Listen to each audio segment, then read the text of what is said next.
going on, guys? What's going on?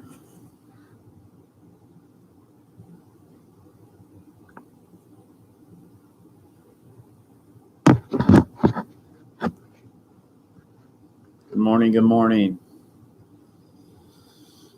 Good morning.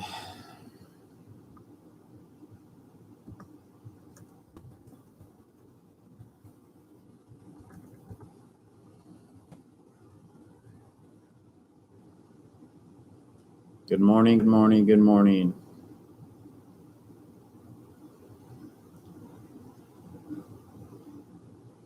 Cold. Brr. Cold in the garage. Chilly. Chilly, chilly, chilly, chilly.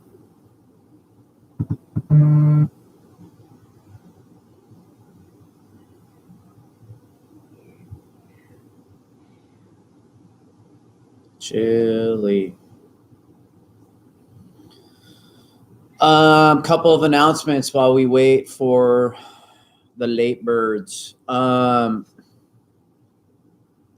Today's it. Today's pretty much our last class. I know that Wednesday is technically the last day of instruction, but we're not going to have an assignment that day. Today will be your last assignment after this lecture on cancer. Wednesday is basically my day for logistical doings. In other words, your grades will be submitted. My phone's buzzing. Your grades will be submitted at the end of the day, Wednesday. Submitted to admissions and records, I should say. Wednesday is also a day that just logistically I have to get some stuff. There's like, as you know, there's glitches with Canvas. There's other things that kind of take place over the course of the semester with issues with Canvas and students and blah, blah, blah. That's the day I kind of wrap all of that kind of stuff up. So if you have an issue, which most of you probably shouldn't, your grades are real time. Everything is graded up to this point. Your assignment today is the last assignment.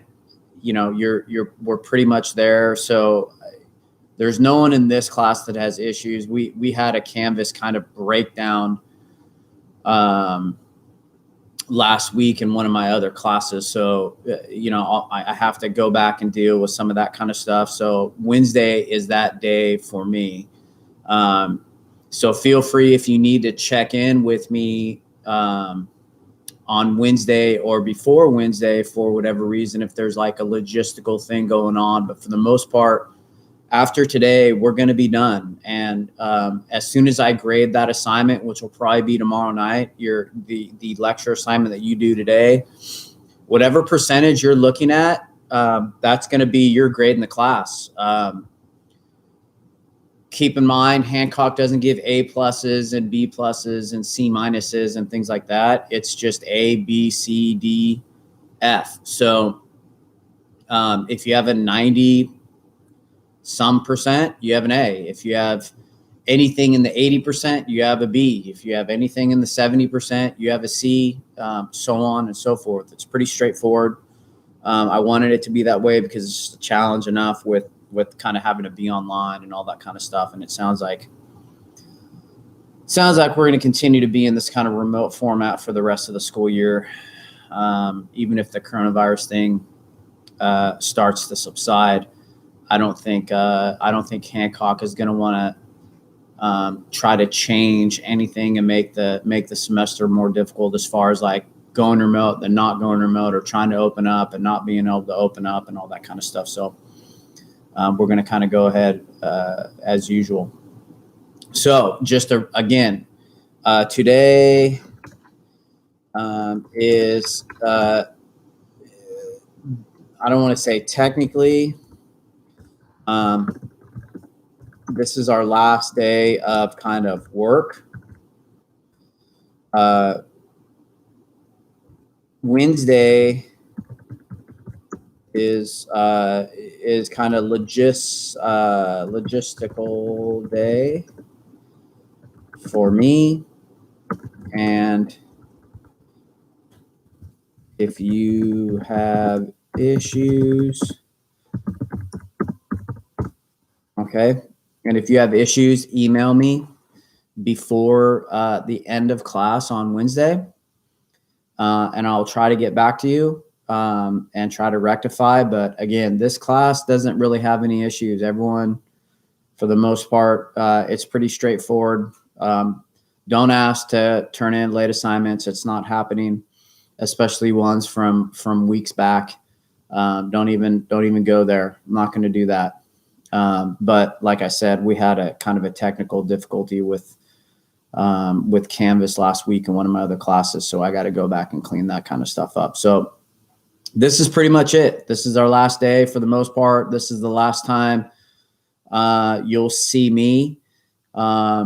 This is the last assignment that you'll do. And again, Wednesday will just be logistical stuff. So if you have an issue, email me. Okay. I don't have a graphic for cancer. I'm just going to quickly go over a couple of things and give you your assignment and just kind of let you go about your week and kind of wrap up the semester. And hopefully Thanksgiving was good for you guys. Hopefully you're on top of your stuff and stay on top of your stuff. I mean, I'm sure there's finals and stuff that you've got to take. Just keep pushing through. Keep push through. This is probably maybe one of the more difficult times to be a student, but also, to be completely honest with you, one of the more forgiving times to be a student. Just with all of the newness and people dealing with YouTube and Zoom and Canvas and all these other formats that teachers are using, you have a tendency to have a pretty lenient faculty, pretty lenient administration. So keep that in mind. Okay. Okay. So a couple of things to remember about cancer. Cancer is, for the most part, a mutation, right? And I spelled that wrong. mutation. It's a genetic mutation. It's a mutation that takes place at the genetic level, and it causes a number of changes at the very smallest levels of your body, right? At the mitochondrial levels, the DNA levels, the cellular structure levels, depending on what type of cancer we're talking about. And cancer is actually, it's not one disease, it's a group of diseases. In other words, different cancers act differently in different people. They're aggressive and non-aggressive. They're malignant and benign. There's all different types of stuff going on. But ultimately, what this goes back to is what we learned in like 7th grade science, right? A cell's shape, its size, its structure, all of that, even color, all of that relates to function, right? And so when we have function of cells in our body, we have what we call cohesion. In other words, there is a planned life and a planned death of all tissue in your body, right? In other words, what the cells on the lining of your liver are doing in comparison to the cells in your heart, in other tissues of your body, they don't interfere with each other. This is what cohesion means. In other words, they have a way to work together and to work around each other. They all have a programmed life. They have a programmed lifespan. They have a programmed death. This is very important because this is how your body regulates damaged cellular structure, damaged DNA. And this is where actually sleep plays a big role in cancer prevention and disease prevention, because it's during sleep that your body does the majority of its getting rid of bad DNA, getting rid of bad cellular structure, kind of clearing your body, resetting your body. There's even studies that indicate that your gut bacteria has a tendency to reset during the sleep cycle, all of these things, right? So the cohesion is very important. And what we find with cancer is depending on what type of cancer you have,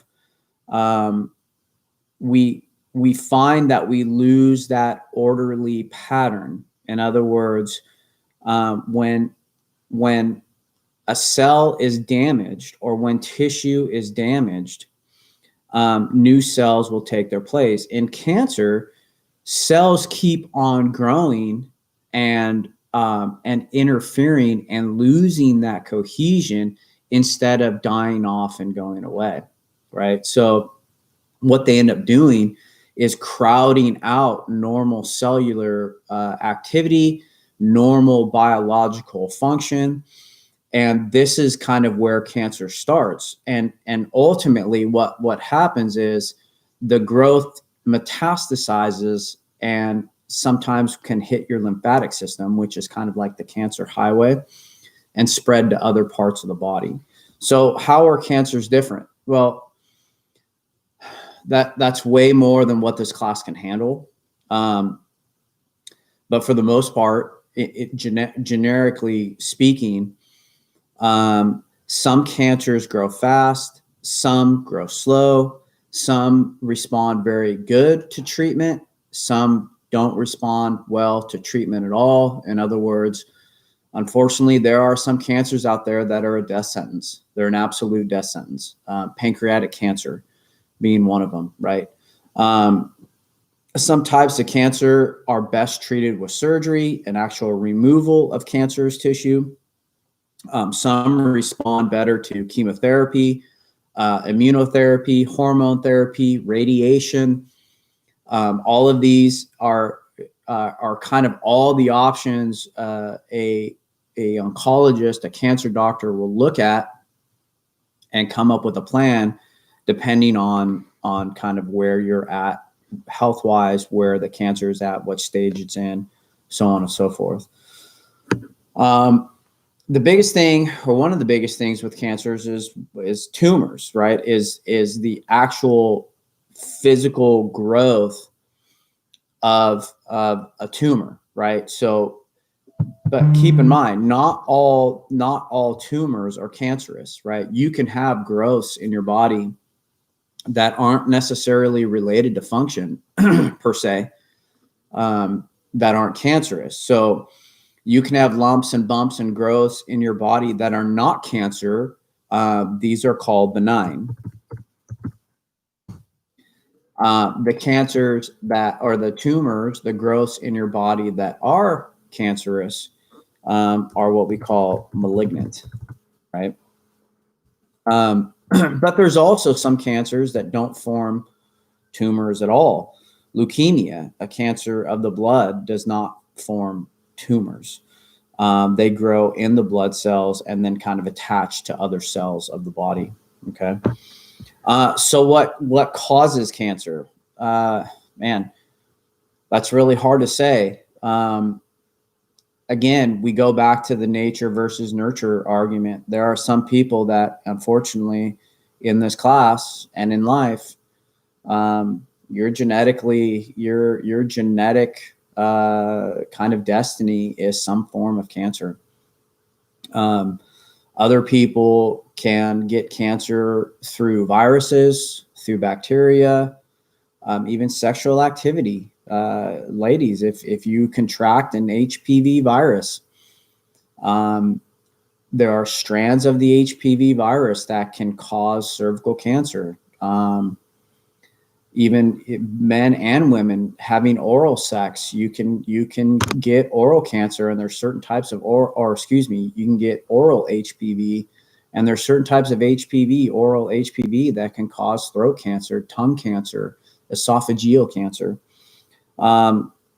So the getting cancer is contingent upon a number of potential causes, such as lifestyle, habits. Do you smoke? Do you drink? Alcohol is related to all cancers because it's an immunosuppressant, right? In other words, it damages your immune system, especially if you drink frequently, right? And drink a lot. Your genetics play a big role. Carcinogens, how many carcinogens are you exposed to, and what role do they play in your health? Things like mesothelioma, being exposed to asbestos, being exposed to chemicals, certain fertilizers and pesticides, other environmental factors like the sun, like pollution. Cancer rates are higher in areas that have high silica count in the air. What's silica? It's sand. And I don't know if you've ever paid attention to local news, but there have been groups of people that have tried to get the Oceano Dunes shut down because they kick silica up into the air and it drifts over onto the Nipomo Mesa. And so there's groups in the Nipomo Mesa that have pushed for the closure of the Oceano Dunes just because of their increased cancer risk of silica being in the air. So, the bottom line is, depending on the cancer, there are certain risk factors that are dependent upon a number of things. So like breast cancer, two big risk factors or three big risk factors with breast cancer: age, body weight, genetics. But in almost all cancers, age is a big factor. In other words, as you get older, your body just doesn't repair as well as it used to. When you were a kid and you fell down and scratched your arm, that scratch was gone, inside a day or two. Not too long ago, my wife's grandfather fell down and he cut his arm. That thing didn't heal for like 8 months, right? So there's a pretty good indicator of health is how fast does your body heal up. And that happens quicker at younger ages than it does at older ages. So age is just a risk factor in general for all diseases, right? As you get older, tissues just don't repair that well. There are stages in cancer. Stage 1 or stage 2 is kind of the lower stage. This kind of means that the cancer hasn't necessarily spread that much. Maybe it's just in its preliminary growth stages. A higher number, stage 3 or stage 4, medium growth. I think stage 4 is actually the highest. And your therapy and what the doctors do will depend a large part in not only in your overall health and age, but what stage the cancer is in. And the thing that has helped us not necessarily stop cancer, but help more people survive cancer is finding cancer at the lower stages. So screenings are crucial, guys. That's why I tell ladies, get a PAP. Guys, go get tested for STDs. There are STDs out there that cause cancer. Hepatitis can cause liver cancer. HPV can cause oral cancer. Cervical cancer, penile cancer, right? So being screened is important because your chances of survival increase drastically if cancer is found in its preliminary stages. Oftentimes it can be removed or maybe one round of chemo. I mean, it just kind of depends on the cancer. But survival rates increase drastically the sooner you find the cancer. And lastly, how is cancer treated? A number of drugs, a number of therapies, a number of surgeries, from hormone therapy, immunotherapy. They have targeted therapy with medications, radiation, chemotherapy kind of being one of the more popular ones, general surgery, as well. There's also more holistic ways. There are studies out there for certain cancers where directly injecting things like vitamin C reduce tumor growth and things of that nature. So it just kind of depends. What treatment is best for you will be dependent upon mainly your age, your overall health, and what stage the cancer is in. And unfortunately, not all hospitals are created equal. There are some hospitals that aren't equipped, as well as other hospitals. So that kind of depends on where you go. Oftentimes, if you find that you have cancer, you are sent to another hospital that is better suited to treat that disease.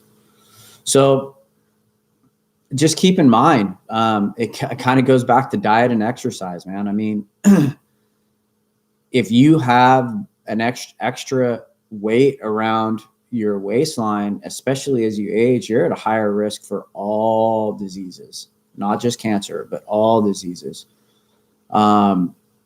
So making sure that we're increasing our fiber intake, making sure that we're increasing our monounsaturated fats, in other words, the fats we find from plant-based sources, keeping your carbohydrate caloric intake in check, right? Making sure that we're eating as clean as possible, as much as we possibly can, exercising, getting that range of motion, stretching, sweating. These are all ways that allow your body to regenerate new tissue. Sleep is strongly correlated with dementia or lack of sleep, dementia, heart disease, depression, cancer. Making sure you're getting that 8 hours of quality sleep, respect your sleep, care for your sleep, nurture your sleep. Crucial, right? Getting rest. We don't, I mean, even the best athletes in the world will tell you, you don't get strong during the workout. You get strong during the recovery. The muscle grows during the rest period. The muscle doesn't grow during the workout. The muscle breaks down during the workout. It's the recovery, it's the rest that gives you the strength, right? So making sure that you're allowing your body to recuperate. And even if you do have vices, like you smoke marijuana or cigarettes or use tobacco or drink alcohol, keep it in check. Don't have it be something that you do daily, right? Something where you're altering your consciousness should be done carefully, not loosely. In other words, allowing yourself to recuperate after, maybe you were at a party and you're drinking alcohol or something like that. Not being a daily drinker. That's not good. That'll put your body in a constant state of immunosuppression, and that's not what you want, right? That's not what you want at all. Okay. Assignment for today, and let me look at my notes here. Let me see here.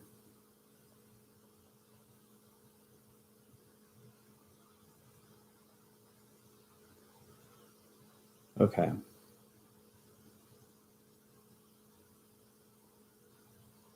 Okay. So there are tons of different types of cancer, but these cancers are put into four main types or four main categories. So what I want you to do is list the four main categories, types of cancer,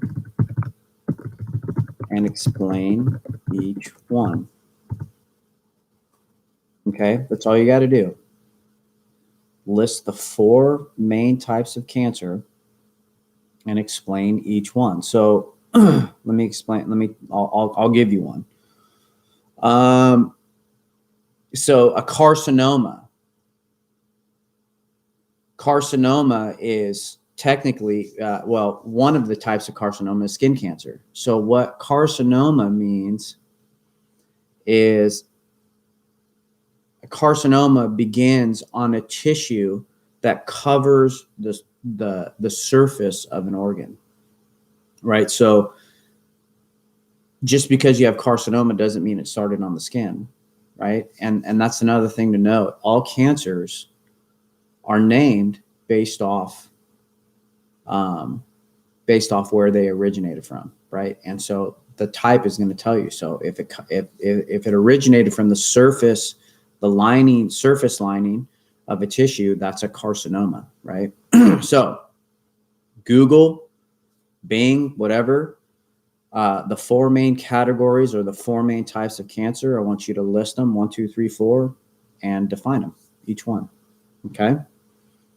And that's pretty much it, guys. Like I said, we're done for the most part. This is your last assignment.